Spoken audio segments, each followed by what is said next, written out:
ये आ रहा है बच्चों कि क्या जो हमारा सर काउंसलिंग होगा जो अलग अलग यूनिवर्सिटीज कराएंगी जैसे ड्यू हो गई, बीएचयू हो गई, वो क्या ऑनलाइन होगा या ऑफलाइन होगा? किसी भी यूनिवर्सिटी का क्या ऑनलाइन होगा या ऑफलाइन होगा, इसके बारे में पूछ रहा है। तो आपको बताना है कि क्या होगा। देखिए मैं आपको समझाता हूं पूरी काउंसलिंग प्रक्रिया को। अगर आप ध्यान से देखेंगे और समझेंगे तो ये दो पार्ट में बटा हुआ है। क्या है?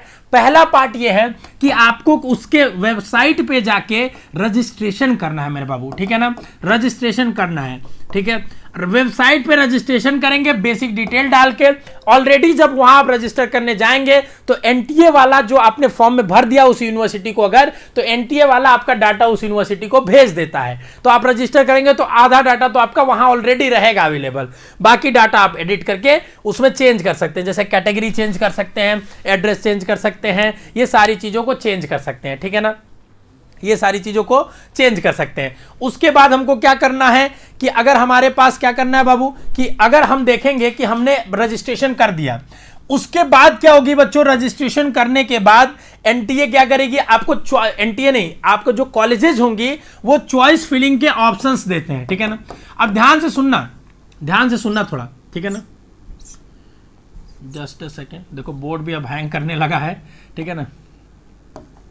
न्यू रजिस्ट्रेशन, ठीक है ना, ठीक है। अब उसके बाद क्या करते हैं, चॉइस फिलिंग का ऑप्शंस देती हैं। अब जैसे ड्यू में उसके बाद ही चॉइस फिलिंग का ऑप्शन है, लेकिन बीएचयू में क्या होता है बाबू कि आपको एक डेट होता है, उस डेट में आपको बुलाया जाता है ऑफलाइन कि आप सेंटर पे आके कराओ। लेकिन अगर आप चॉइस फिलिंग ऑनलाइन नहीं करना चाहते हैं, ठीक है ना, कई जगह चॉइस फिलिंग और डॉक्यूमेंट वेरिफिकेशन साथ में होता है। ध्यान से सुनना, अलग अलग यूनिवर्सिटीज के अलग अलग नियम होते हैं, बट मैं एक आपको मोटा मोटी ब्रीफ देना चाहता हूं ताकि जो बच्चे बार बार पूछ रहे हैं उनको एक आइडिया लग सके।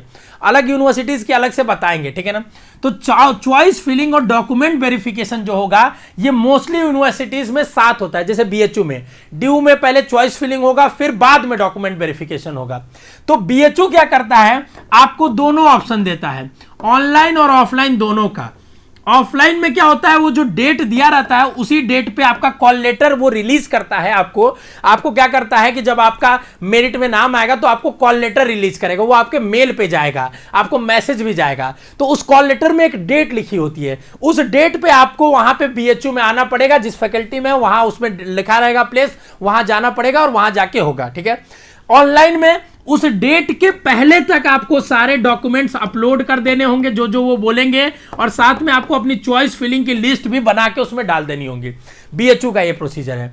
ड्यू क्या करेगा, आप चॉइस फिलिंग कर दीजिए सारा, उसके बाद वो उसके बेसिस पे मेरिट निकालेगा, और डॉक्यूमेंट वेरिफिकेशन का लास्ट का प्रोसेस है। तो कहीं अभी तक मैंडेटरी नहीं है कि जहां आपको ऑफलाइन जाना ही है। हाँ, कुछ एक यूनिवर्सिटी होती हैं जो कहती है कि नहीं जाना ही है, बट मुझे लगता है कि सीयूईटी के आने से सारी सेंट्रल यूनिवर्सिटी इस चीज का ऑप्शन देंगी कि आप ऑनलाइन भी करा सकते हैं इस चीज को, ऑफलाइन भी करा सकते हैं, ठीक है ना।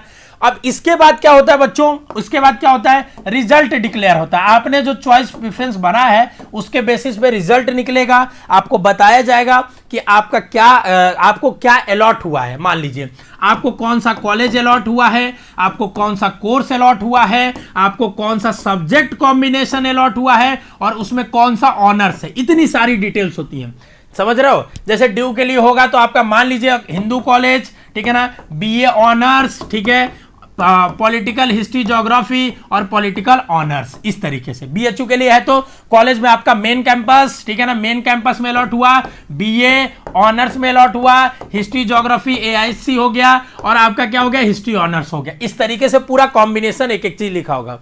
अगर आपको लगता है कि यही आपका लिए वाइबल है तो आपको इसको क्या करना होता है, पेमेंट लिंक वो लोग देते हैं, ठीक है ना। ध्यान से सुनिएगा, बीएचयू का बता रहा हूं, ठीक है। पेमेंट लिंक आपको देंगे, पेमेंट लिंक पे आपको 24 घंटे का समय बस मिलता है। जिस दिन ये रिजल्ट डिक्लेयर होता है, रिजल्ट आपके काउंसलिंग के डेट के विदिन 24 आवर रिलीज हो जाता है। तो आपको पेमेंट लिंक पे जाके 24 आवर के अंदर पेमेंट कर देना होता है। इससे आपका क्या होता है, सीट कंफर्म हो जाता है, ठीक है ना। पर ड्यू में क्या होगा बच्चों, आप एक्सेप्ट करेंगे, एक्सेप्ट करने के बाद आपको कॉलेज आपसे फिर डॉक्यूमेंट मांगेगा, और जब आप डॉक्यूमेंट जमा करेंगे वो डॉक्यूमेंट्स को वेरीफाई करेंगे, अगर वो डॉक्यूमेंट्स को सही पाएंगे, ठीक है ना, तो वो क्या करेंगे बच्चों, अगर वो डॉक्यूमेंट्स को सही पाते हैं तो डॉक्यूमेंट्स को क्या करेंगे कि आपका पूरी तरीके से डॉक्यूमेंट्स को आपका वेरीफाई करने के बाद डॉक्यूमेंट सही जब हो जाएगा तो आपको वो क्या करेंगे, पेमेंट लिंक भेजेंगे और फिर आप पेमेंट करेंगे और जैसे ही आपने पेमेंट कर दिया आपकी सीट कंफर्म हो गई। इसके बाद क्या प्रोसेस होता है, इसके बाद आपकी काउंसलिंग में अगर आपने प्रेफरेंस जो भरा है उसमें बस अपग्रेड होता है। अगर आप फ्रीज कर देना चाहते हैं, मतलब हमको बस यही रहना है, यही इसके ऊपर का हमको नहीं चाहिए, तो आप फ्रीज ऑप्शन सेलेक्ट कर लीजिए। अगर आपको लगता है कि नहीं हमको चाहिए, हमको ऊपर वाले कॉम्बिनेशन भी अगर खाली होते हैं तो मेरा अपग्रेड कर दे, तो अपग्रेड हो जाता है, ठीक है ना। आप अपग्रेड के लिए डाल दीजिए, वो ऑटोमेटिक अपग्रेड होते रहता है, आपको कुछ करने की उसमें जरूरत नहीं होती है। तो पूरे प्रोसेस में हमें नहीं लगता है कि आपको कहीं भी ऑफलाइन जाने की जरूरत पड़ेगी DU और BHU के लिए मेजरली। बाकी यूनिवर्सिटीज अपना सर्कुलर रिलीज करेंगी तो बताएंगी, ठीक है ना, कि क्या होगा क्या नहीं होगा, ठीक है बच्चों, और उसके बाद सारी चीजें क्लियर होंगी, ठीक है। तो पूरा आप समझ गए होंगे कि काउंसलिंग के लिए आपका ऑफलाइन जाना होगा या ऑनलाइन जाना होगा, ठीक है।